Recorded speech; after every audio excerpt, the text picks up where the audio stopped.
Yeah.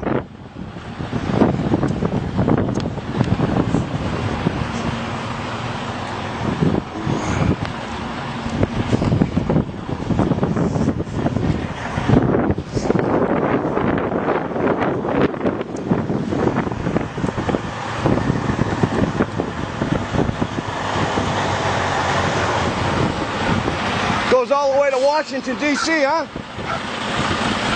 Goes all the way to Washington, D.C. I don't know. Yeah, you Homeland Security? No. Yeah. How far have you taken this down to, how far have you actually ran a load?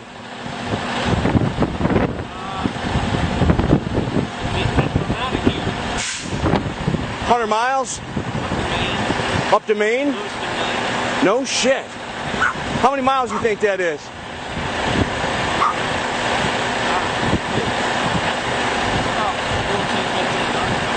Man, that's unbelievable. Not to mention, I heard there's one that goes all the way to Colorado, right?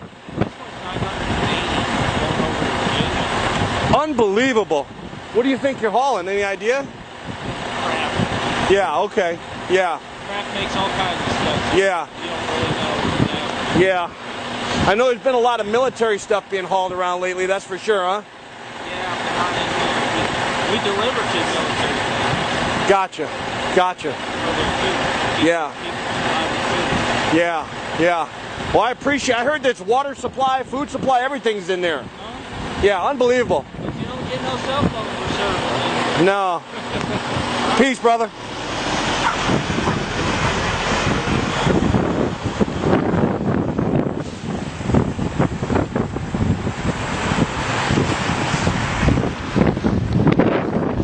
I mean, basically, you got an underground roadway system here that runs all the way to Maine, to Washington, D.C., to Colorado. It's fully stocked. It runs completely underground.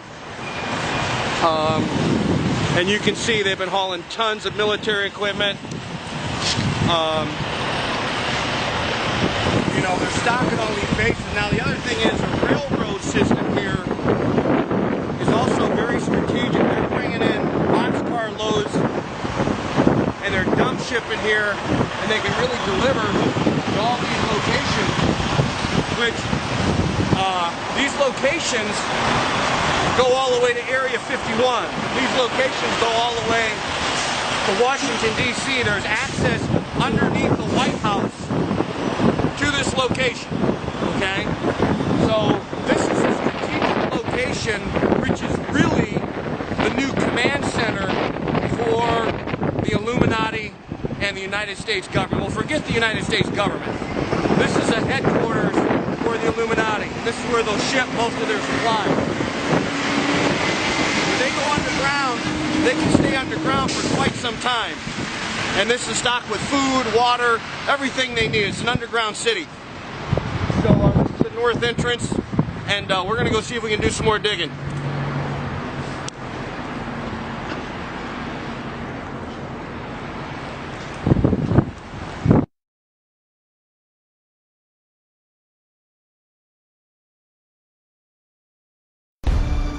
Well, it would seem some very strange happenings are going on. First, I remind you to go back in history and remember Donald Rumsfeld's comment the day before the attack of 9/11, where he said that the Pentagon had lost $2.3 trillion, and then just fortunately, then the Pentagon was destroyed the next day on 9/11, 2001.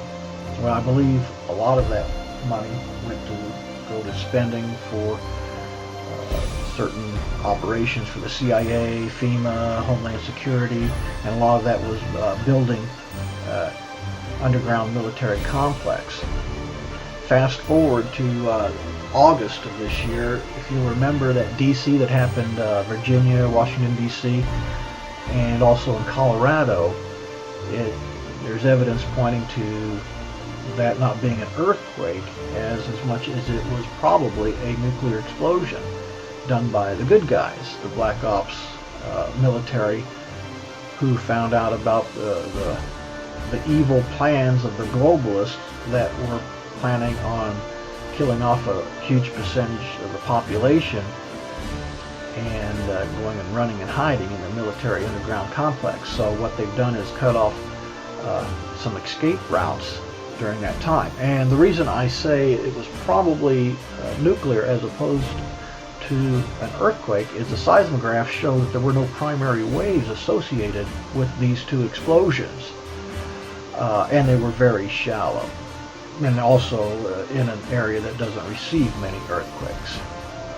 Now, the latest report that I'm getting is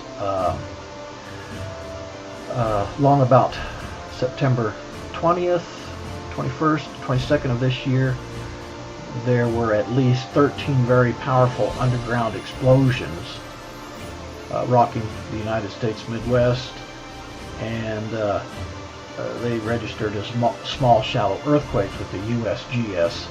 Many of the underground high explosive detonations registered as 2.6 magnitude earthquakes.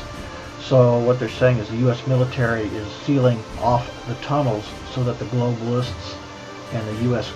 ghost government, i.e. the Federal Reserve bankers, FEMA, the DHS, CIA, they can't run and hide from what they're predicting to occur here long about September 27th, give or take a day or two of this year, here just real soon. Officers in the U.S. military didn't seem to be aware of Obama and the globalist plan converging on Denver for a DEFCON 1 meeting, meaning nuclear war imminent.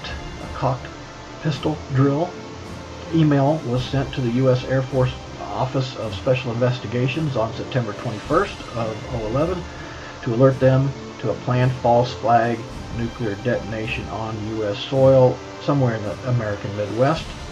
The U.S. Air Force Office of Special Investigations were the ones who raided the Citadel gun and safe store in Las Vegas on August 21st to recover stolen nuclear warhead detonators. They were the ones who intercepted the transfer of improvised nuclear warheads by the CIA in the tunnels that connected the deep underground military bases on August 23, 2011.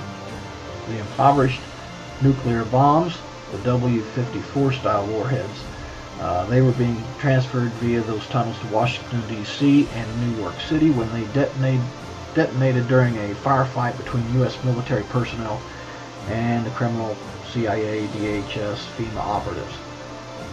It would appear that the U.S. military had a deadline to meet and has already damaged, destroyed, or sealed at least 13 underground tunnels or bases, and perhaps their incentive was the fact that Obama, his shadow government, and the globalists had made plans to save their own hides while leaving the rest of us to fend for ourselves.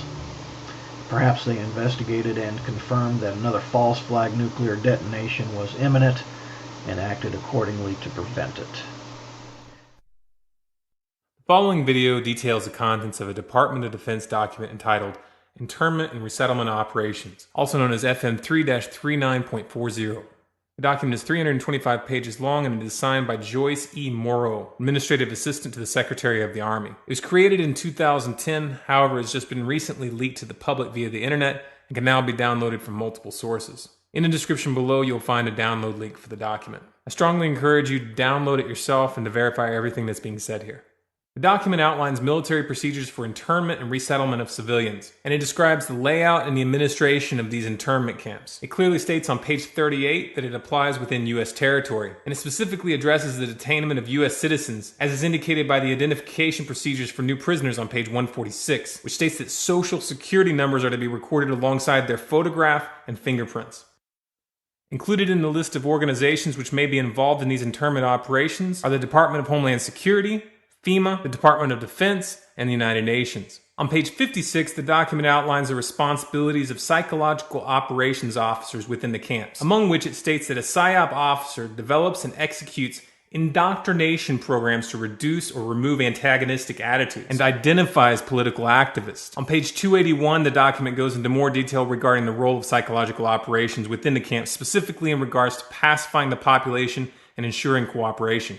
On page 238, it gives the conditions for the use of deadly force in such camps. Among the justifications for lethal force, it includes to terminate an active escape attempt. That point right there should make it clear that these camps are not benevolent disaster relief type facilities. On page 244, the document calls for the use of snipers during riots to, quote, scan a crowd and identify agitators and riot leaders for apprehension and fire lethal rounds if warranted. On page 260, it shows the basic layout for a facility focusing on detainment. It is depicted with interrogation areas, tribunal areas, and mortuaries. Each detainment facility is designed to hold 4,000 prisoners, and they are depicted with multiple levels of barbed wire separating compartments within the facilities, with a double barbed wire fence enclosing them, and watched over by 24 guard towers. On page 261, the document depicts the layout for what they call civilian resettlement facilities, which are designed to house 8,000 people. Though it uses the word resettlement, the plans show multiple levels of barbed wire dividing the sections of the facility, with double barbed wire fencing on the outside, as well as 16 guard towers. On page 262, the layout for facilities designed for what they call non-compliant prisoners is shown. These camps are designed to hold up to 300 prisoners, they have 3 interrogation centers, and are guarded by 13 guard towers. Now, if there's any question whether these plans are active or just theoretical, this should be settled by the fact that the U.S. Army has been running ads for job positions in these camps since 2009, and apparently, they're still hiring.